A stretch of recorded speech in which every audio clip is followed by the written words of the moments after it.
8.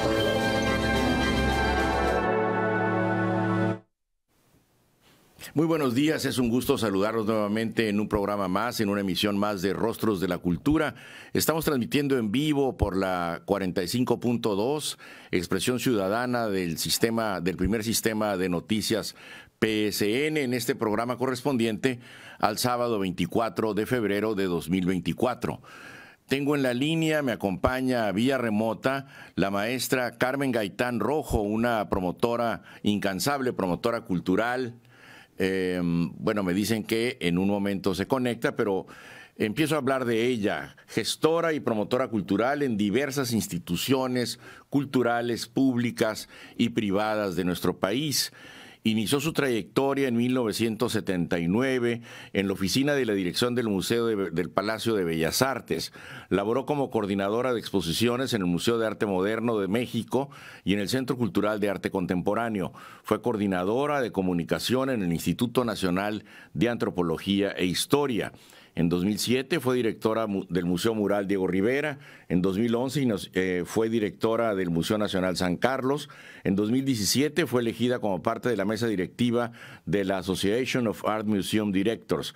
Desde el 2 de febrero de 2019 fue directora del MUNAL. A nivel editorial trabajó en puestos directivos en el Fondo Cultural Banamex y en editoriales como Océano, Grupo Planeta, Cali Arena.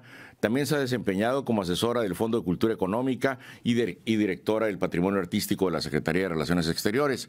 La maestra Carmen Gaitán ha sido también, o fue la pareja durante varias décadas, 2 décadas, del escritor tijuanense Federico Campbell. Con ese motivo, la maestra Gaitán estuvo recientemente en Tijuana para el homenaje de los primeros 10 años de Federico Campbell, un homenaje muy sentido, muy importante, realizado en el Centro Cultural Tijuana. Con ese motivo, la hemos invitado a este programa para hablar de la trayectoria de Federico Campbell, las aportaciones, sobre este homenaje mismo, que la maestra Gaitán quedó muy satisfecha, muy impresionada por este homenaje reciente en el Centro Cultural Tijuana, el pasado 15 de febrero, donde participaron escritores de alto nivel y ponderaron su obra, como Vicente Alfonso, como Daniel Salinas Basabe y otros compañeros más que estuvieron hablando de la vida y de la obra de Federico Campbell. Y, por supuesto, también las propias aportaciones de la maestra Gaitán. Como sabemos, Federico Campbell es nuestro hermano mayor en las letras tijuanenses, ha publicado novela, crónica, ensayo, fue de los grandes expertos en la teoría de la criminalidad, en esta nueva era que estamos viviendo en todo el mundo, en donde la violencia se ha apoderado de muchos de los espacios públicos y privados. Federico Campbell pues se sigue vigente entre nosotros, se sigue leyendo, sigue siendo muy importante su obra, su legado literario, sigue siendo muy reconocido. Federico pues fue amigo de todos, colaboró en todos los medios locales, nacionales, una vida también en el periodismo. Tiene 2 obras fundamentales sobre nuestra ciudad, tijuanenses, Todo lo de las focas, Transpeninsular, entre otras, Clave Morse también, por supuesto, donde recupera algunos aspectos de su infancia y de su adolescencia. Federico Campbell fue un intelectual de alto nivel en el país. Y por ese motivo, el Centro Cultural Tijuana y otros organismos cada año le rinden un homenaje a su obra y a su legado.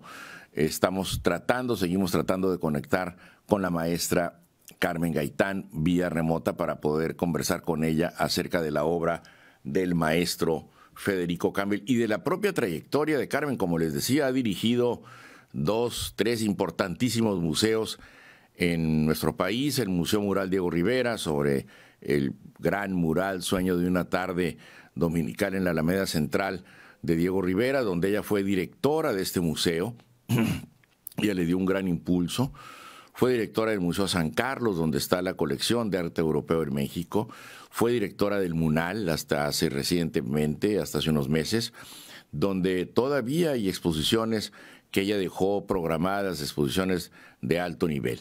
Las aportaciones también de Carmen Gaitán en el mundo editorial son muy reconocidas. Ha sido revisora, ha trabajado para Cali Arena, como mencionaba, para Editorial Océano, para el Fondo Cultural Banamex, una trayectoria amplísima también de Carmen Gaitán en el mundo tanto editorial como de las artes en México.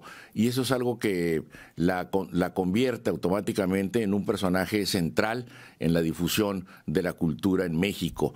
Y, como he insistido, pareja de Federico Campbell y muy cercana, por lo tanto, a Tijuana. Conoce muy bien a las instituciones de Tijuana, a las instituciones de la ciudad, porque ha colaborado con ellas de manera muy cercana, aportando exposiciones, proyectos.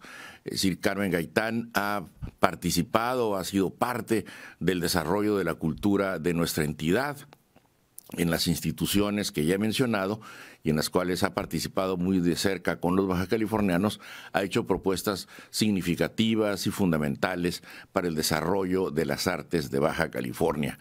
Es, pues, Carmen Gaitán un personaje central también en el desarrollo y la parte propositiva, creativa de instituciones de alto nivel para nuestro estado. Y ella, pues, trabajó muy de cerca con Federico Campbell, fue su pareja, fue su esposa, conoció muy bien al escritor, muy de cerca, fue un apoyo fundamental en la vida de Federico. Y algo ha pasado también con la biblioteca de Federico, se le ha encontrado un nuevo destino. También de eso yo quería hablar con Carmen, cuál va a ser el destino final de la biblioteca de Federico Campbell, porque es una biblioteca muy rica, muy especializada en literatura negra, en literatura policíaca, porque era, bueno, una de las grandes pasiones del maestro Campbell. Y, bueno, la biblioteca se ha dado a conocer en algunos medios, tiene un nuevo destino en nuestro país, afortunadamente, y podrá ser consultada.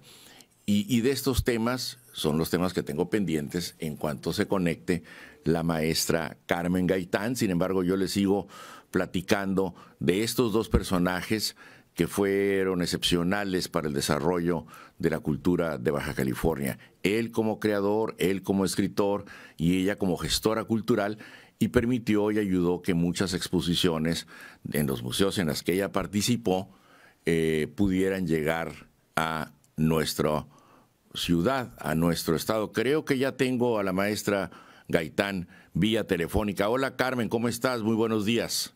Pedro Ochoa, queridísimo, muy buenas tardes. Siento enormemente los problemas técnicos. Parece ser que aquí en la plataforma que estoy utilizando no pude bajar la imagen, pero bueno. Lo importante es que ya estás con nosotros, querida Carmen. Muchas gracias, Pedro. Qué gusto saludarte. Le decía al público que acabas de estar y estuviste muy contenta en un muy sentido homenaje a Federico Campbell con motivo de los 10 años de su fallecimiento.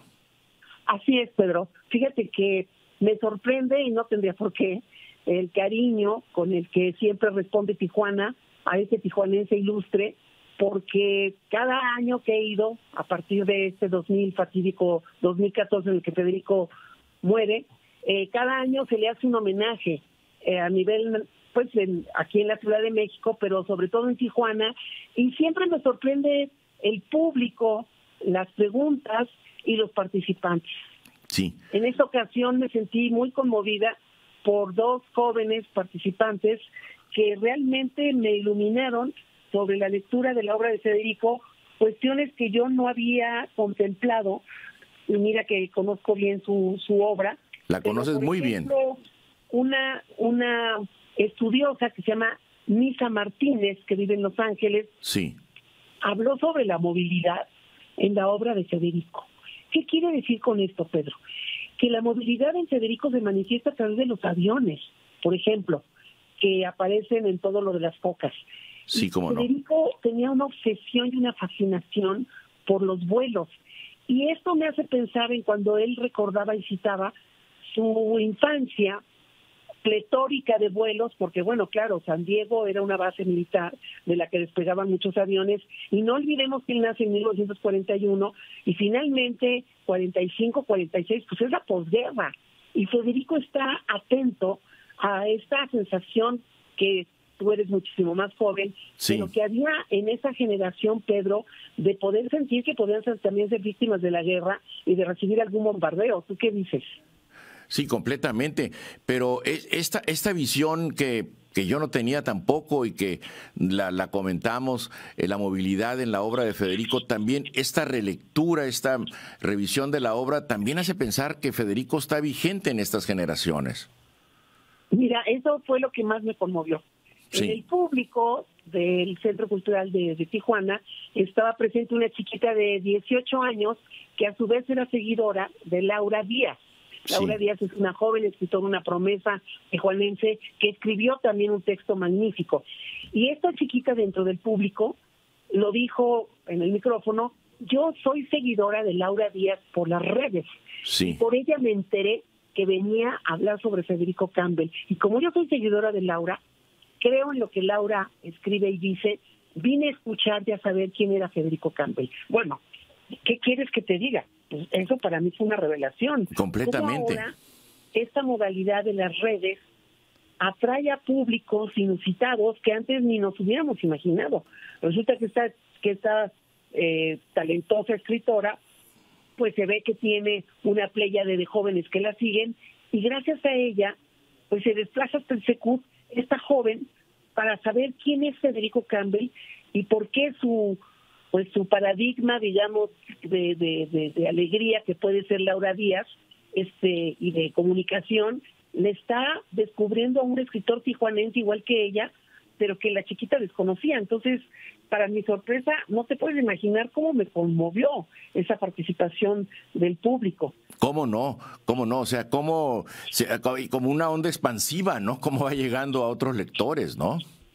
Y a otras generaciones. Y a otras generaciones. Eso a mí me parece fantástico porque, mira, 10 años ya es una cantidad importante de años para que siga leyéndose, se le siga reconociendo. Pero este año hubo varios homenajes, Carmen, ¿no? Sí, fíjate que así fue. Hubo un homenaje también organizado en la Facultad de Filosofía y Letras por su hijo, por Federico Campbell Peña, que como tú sabes es periodista. Así es. Y él organizó uno aquí en la Ciudad de México pero en la facultad. Y allí estuvo presente un también joven, un doctor, que hay varios jóvenes que están haciendo sus tesis de doctorado sobre la obra de Federico. Y este joven aborda la nostalgia y la memoria en la obra de Federico. Pero también estuvo Rubén Aguilar, aquel vocero de Fox, sí, cómo no, que habló sobre la presencia de la novela que Federico tenía toda la intención de escribir una novela sobre la guerrilla salvadoreña. ¿Por qué sobre la guerrilla salvadoreña? Porque había habido una chica de muy buena familia en Puebla que se había lanzado a incursionar en la guerrilla de El Salvador. Y allá fue a luchar y allá la mataron. Sí, cómo no, un caso muy sonado, ¿no? Sí, tenía todos los apuntes y tenía ya muy bien delineada esta novela que no la terminó de hacer y de publicar, pero Rubén Aguilar incursionó en este tema que me pareció muy novedoso porque no ha sido tratado dentro de todos los suplementos culturales y de todos los textos que a raíz de la muerte de Federico se han escrito y que se han escrito muchísimos, desde testimoniales de Juan Villoro, pasando por Vicente Alfonso, por Daniel Salinas Basabe, por Rodolfo Naró, etcétera. No habíamos abordado ni el tema de la movilidad ni este tema de la guerrilla en los escritos de Federico. Entonces, es muy fascinante cómo, como tú dices, como una pieza expansiva, ¿no? Como un autor muere, pero cómo sigue dejando ecos de su obra y cómo hay estudiosos o inquietos que lo persiguen, que lo buscan y que lo descubren y que nos lo ponen a la vista de todos. Así es. Carmen, te voy a pedir que nos aguantes un momento, vamos a hacer una pausa para una identificación comercial y regresamos en 2 minutos. Estoy conversando con la maestra Carmen Gaitán acerca de los 10 años del fallecimiento de Federico Campbell. 10 años de fallecimiento y 10 años de vigencia, yo diría. Regresamos.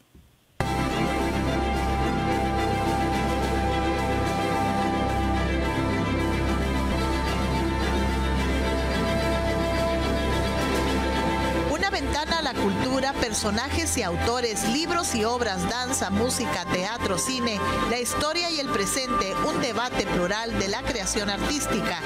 Rostros de la Cultura con Pedro Cho.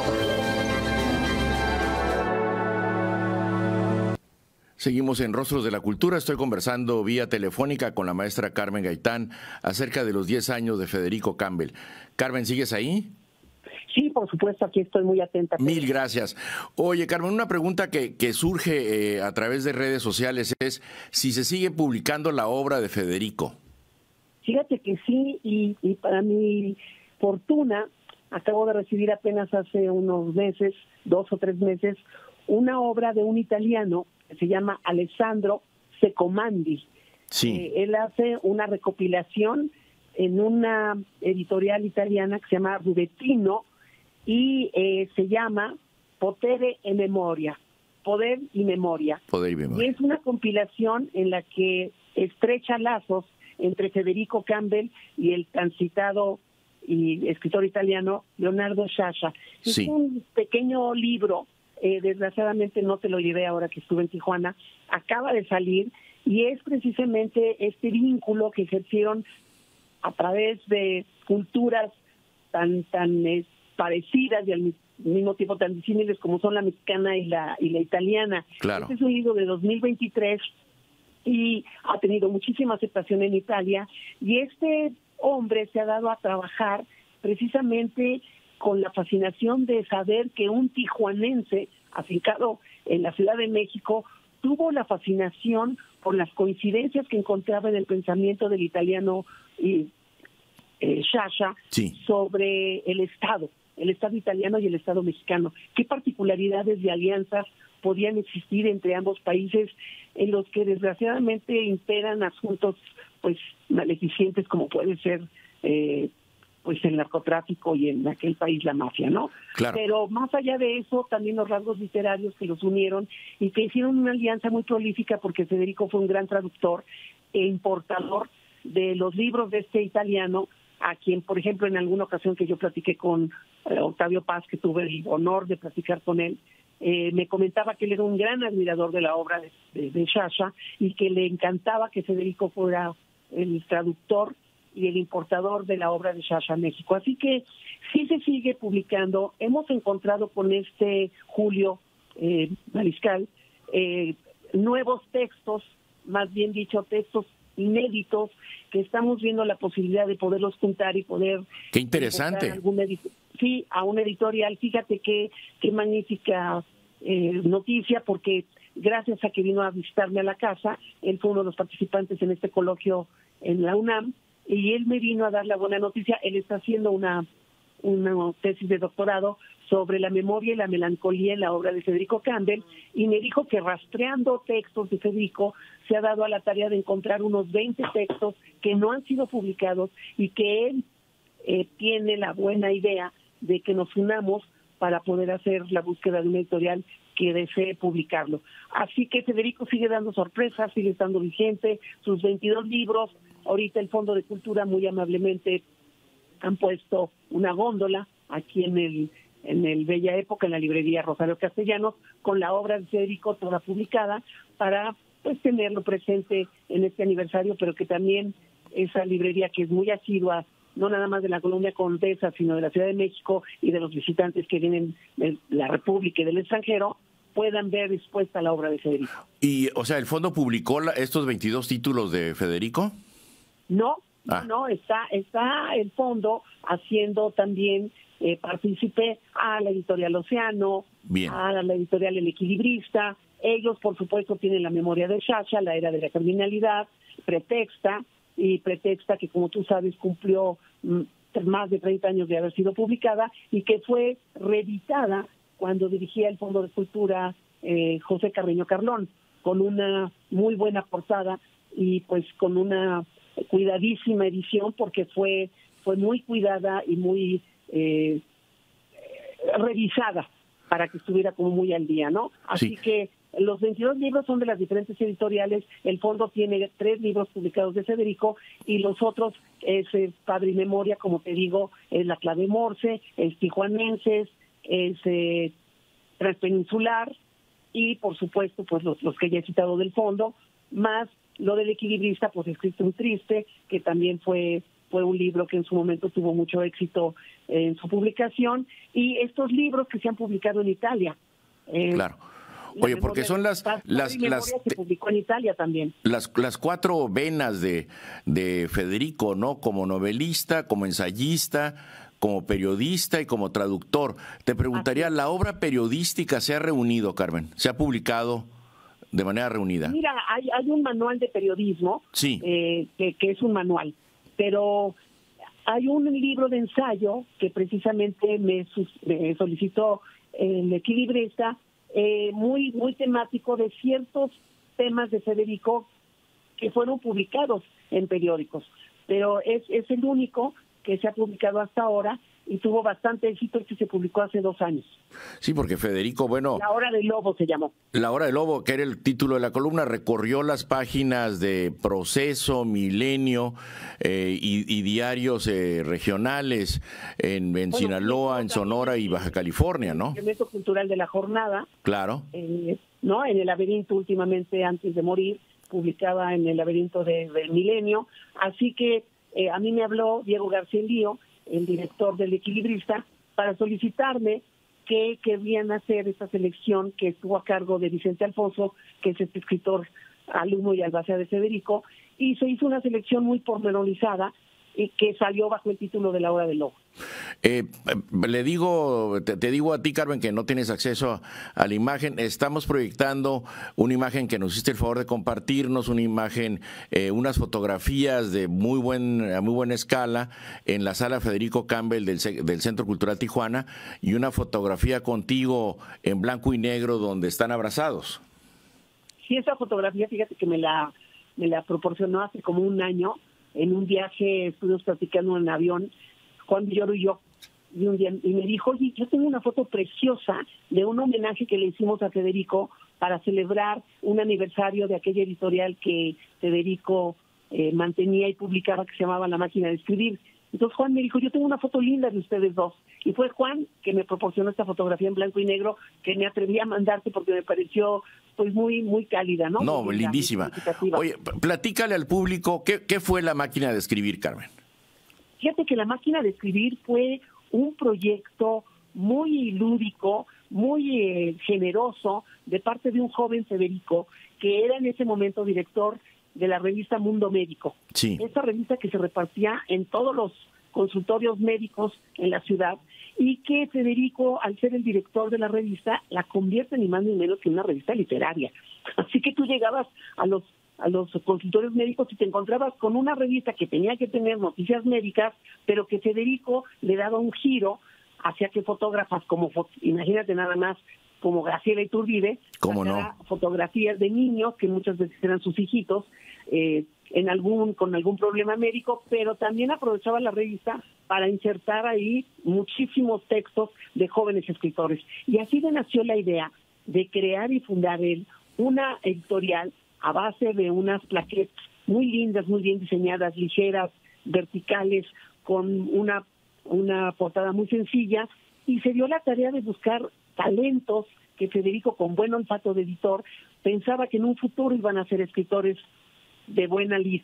Así que se dio la tarea de él pagar la edición, de él buscar al escritor, de él llevar los textos a la imprenta, de una vez que ya estuviera publicada, hacer un tiraje, llevárselo al autor y mandarlo a la prensa cultural para que fueran difundidos. Ahí publicaron por primera vez Mariscal de Campo de Juan Villoro, Carmen Boullosa, Coral Bracho, Esther Seligson, Margot Glantz.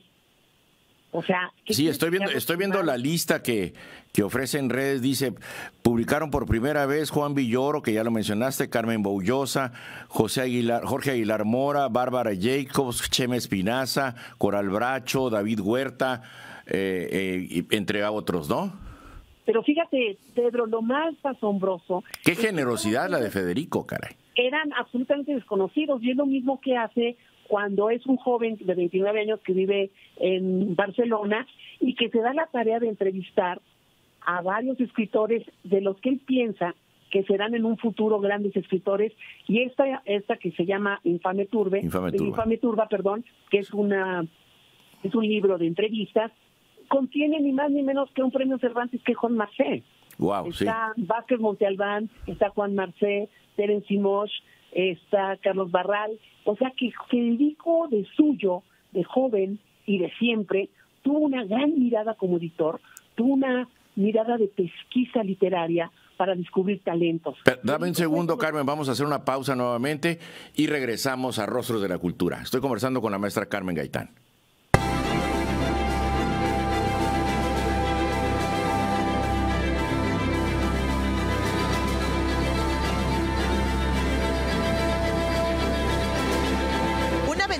Cultura, personajes y autores, libros y obras, danza, música, teatro, cine, la historia y el presente.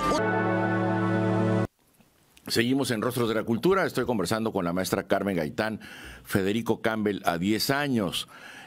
Bueno, entonces hablaste del homenaje en la UNAM y hubo otro en Sonora, ¿no, Carmen? Sí, fíjate que hubo otro en Sonora con el exrector Guillermo Ibarra y con Jesús Almada, Ignacio Almada, creo que se llama. Ignacio Almada, sí. Sí, es uno de los investigadores. Y Lupita Aldaco como secretaria de Cultura del Estado. Y ahí también, bueno, se abordó la figura de Federico, se habló de su estancia en Hermosillo, de su preparatoria en aquella entidad, de lo entrañable que era para él lugares como Navojoa, como Guatabampo, porque ahí vivía parte de su familia del lado materno. Y hubo una anécdota muy divertida que contó, no me acuerdo si fue Ibarra, que dijo: en alguna ocasión fui a visitar porque le llevé un paquete al abuelo de Federico, y cuando sale el abuelo a recibirme, era la cara de Federico. Absolutamente idéntico. Cuando yo me hubiera imaginado, pues, que Federico, no sabía yo de dónde había salido este rostro muy irlandés, ¿no? Muy sí, cómo no. El rostro muy rosado, redondo, muy afrutado, con estos ojos absolutamente adorables y maravillosos entre verde y azules. Bueno, pues me revelaron que el abuelo materno era la calca, o más bien Federico era la calca del abuelo materno. Oye, fíjate que sí. esa era muy entrañable, porque se encontraban ahí viejos amigos de Federico, como el Indio Ruiz Vázquez, que fue un magistrado muy importante en aquella entidad. Y bueno, Federico siempre estuvo a caballo entre Tijuana, Hermosillo y la Ciudad de México. Así que me conmovió mucho que en estos tres lugares tan importantes para nuestra República estuvieran celebrando este 10º aniversario. Quería también comentar, Pedro, sí. Perdóname nada más que te interrumpa. Por favor, Carmen. Otra figura que le importó, muy importante a la cultura mexicana, fue la figura de Paul Auster. ¿Cómo no? Nadie conocía a Paul Auster, y Federico se enamoró de toda la problemática, se enamoró y se prendó de la problemática, tal vez. Y había una coincidencia en los temas, ¿no? De Auster con el padre, claro, sí, con el padre ausente, con el conflicto con el padre, y entonces se dio la tarea de leerse todos los libros que en aquel momento apenas eran como 2 o 3 publicados, y fue Federico quien empezó a hablar en los suplementos culturales de la figura de Paul Auster. También te quiero decir que fue un gran promotor, por ejemplo, de la obra de Daniel Sada, y Federico fue el gran impulsor de Elmer Mendoza. Sin duda. El primer libro de Elmer Mendoza, Federico lo lleva a la editorial Tusquets para que sea publicado. Entonces, tenía esa generosidad, ¿sabes?, de salirse de sí mismo, de preocuparse por ser leer el editado y pensar que los textos de los otros eran tan buenos y superiores que había que publicarlos y que el público los tenía que leer. Fíjate que esta beta también que me estás hablando de promotor de estos escritores poco conocidos en México, y Federico los promueve, no tanto por un afán de alguna con algún lucro editorial ni nada, sino con el mero afán de que difundir algo que era de calidad, como es el caso de Auster. Pero estás diciendo cosas muy importantes y me voy a regresar un poco a lo de Sonora. Me gustaría que le dijeras al público por qué Federico se sentía sonorense. Pues porque fíjate que él sale como a los 16, 17 años a estudiar la preparatoria y llega a Hermosillo, y él dice que aquí en Tijuana sus padres y sus hermanas le decían el gordo. Sí. Y entonces, aunque no lo era, para nada, era muy esbelto cuando era jovencillo. Sí. Y dice que la primera vez que alguien lo nombró Federico Campbell y que supo que se llamaba Federico Campbell, fue en Hermosillo.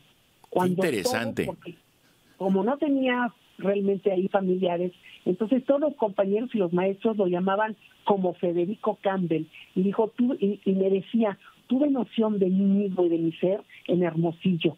Hermosillo me acuñó como Federico Campbell. En Hermosillo, Federico estudió la preparatoria, Carmen, entonces. Estudió la preparatoria en Hermosillo y después se vino a la Ciudad de México, donde entró a la Facultad de Filosofía, primero de Derecho, a estudiar como todos los escritores que tenían, Ricardo Garibay siempre lo decía, ¿no?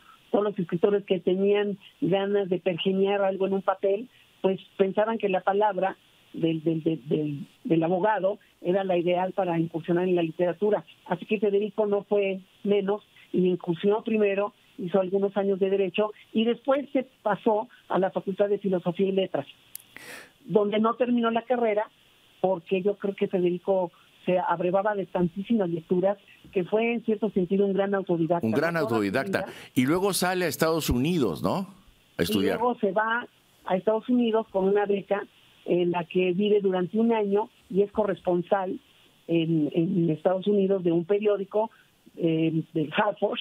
Así que, bueno, Federico era un hombre que dominaba perfectamente bien el inglés, de tal suerte que llegó a traducir de Shakespeare Noche de Epifanía. Nada más y nada menos, sí. La llegó a poner Ludwig Margulis en el teatro, con una traducción de Federico Campbell. Así que era un hombre con muchas facetas, ¿sabes?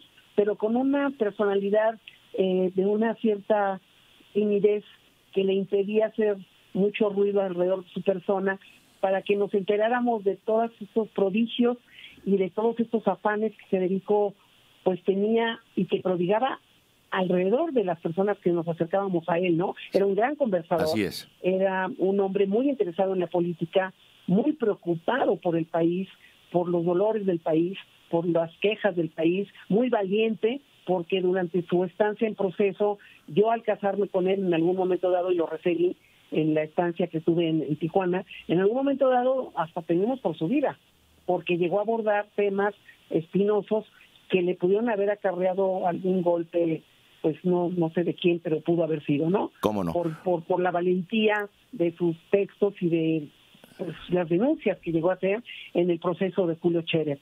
Así que fue un hombre muy, muy completo, un hombre enamorado, perdido del teatro y del cine. Era un gran narrador de cine también. Sentarse con él a ver una película era realmente todo un pasaje a la historia del cine, ¿no? Claro, y era un gran viajador. Descubría los códigos secretos en las películas como en la literatura también, ¿no? Absolutamente. Y sabes que era un gran acompañante de viaje. Tuvimos la oportunidad de estar juntos en América Latina, en Buenos Aires, pues fuimos juntos a Brasil, estuvimos también algunas veces en Italia, y bueno, estar con él era una delicia porque además hablaba muy bien italiano, y era un hombre que perseguía las claves secretas, como tú dices, por ejemplo, en los museos. Yo ¿Cómo no? soy una mujer dedicada totalmente al mundo de los museos. Federico me llegó a descubrir claves en obras pictóricas que yo no había contemplado. Era muy curioso, ¿sabes? Tenía una mirada escrutadora, muy persistente, muy discreta, pero aguda y asertiva. Oye, Carmen, en este afán, porque me diste la clave, hablando de claves secretas, cuando mencionas esta visión que tiene esta chica Nilsa Martínez de la movilidad en la obra de Federico, y por eso te estoy preguntando cuál fue la ruta de Federico: Baja California, Sonora, Ciudad de México, Estados Unidos, y luego todo lo que mencionas, Barcelona e Italia, ¿no? Sí, pues es que vive en Barcelona, vivió un año. Ahí conoce a Pitol, ahí conoce a Vázquez Montalbán, a Juan Marcé. A Vargas Llosa, ¿no? Incluso. Sí, a Vargas Llosa, a los editores más importantes de las editoriales que en ese momento se va a preparar el gran boom. Y luego, bueno, de regreso a México, pues se hace gran amigo de Juan Rulfo, ¿sabes? Sí, eso lo supe, sí. Tenían estos encuentros que yo me imagino que deben de haber sido muy peculiares porque ambos eran tímidos, ¿no? Entonces, estos encuentros en el Ágora, que ya no existe desgraciadamente, que estaba ahí en Insurgente Sur, del Teatro de los Insurgentes, donde se quedaban horas enteras, Rulfo fume y fume, tomando café, y Federico escuchando unas historias que eran verdaderamente macabras, porque le fascinaba estar hablando de la muerte, ¿no? Oye, Federico, es que de pronto en el pueblo pues crujían todo el tiempo los huesos, hombre. ¡Qué barbaridad! Federico, tú no te puedes imaginar cómo te lo contaba y de qué manera que terminaba, pues estaba yo temblando a la casa, porque vivía realmente rodeado en este mundo imaginario que, bueno, por fortuna nuestra, lo plasma en Pedro Páramo y en sus otros cuentos. El Llano en Llamas. El Llano en Llamas. Así que Federico me decía, bueno, haber estado cerca de Juan, no sabes, fue una escuela para mí. Fue una gran amigo. Hizo una muy buena antología sobre Juan Rulfo que le pidió precisamente la editorial Era. ¿Cómo no? Es un libro clásico para entender a Rulfo. Oye, ¿vivió en Italia, Federico? Vivió largas temporadas en Italia. Largas temporadas.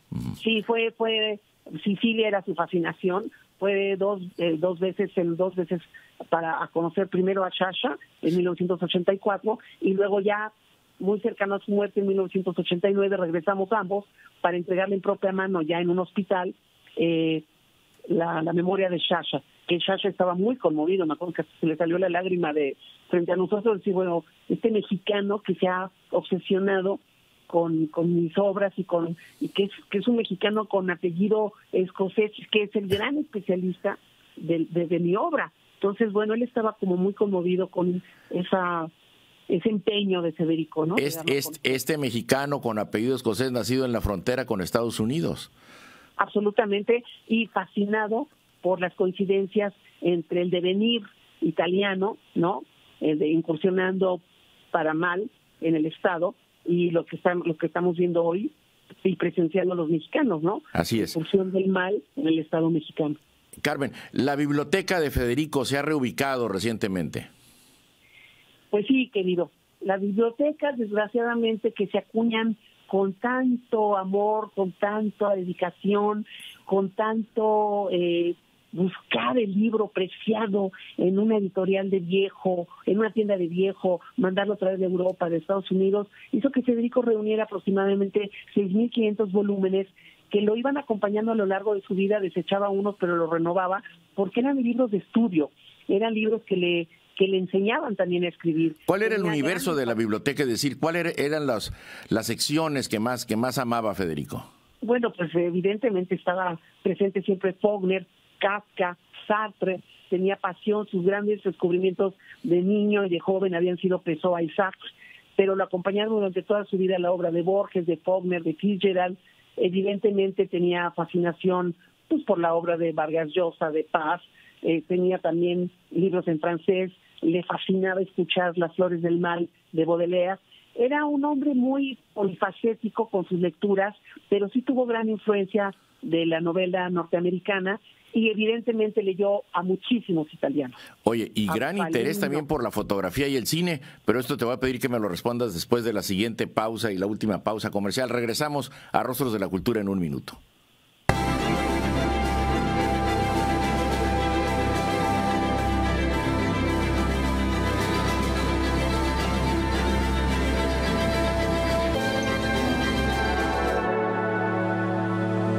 Regresamos a Rostros de la Cultura.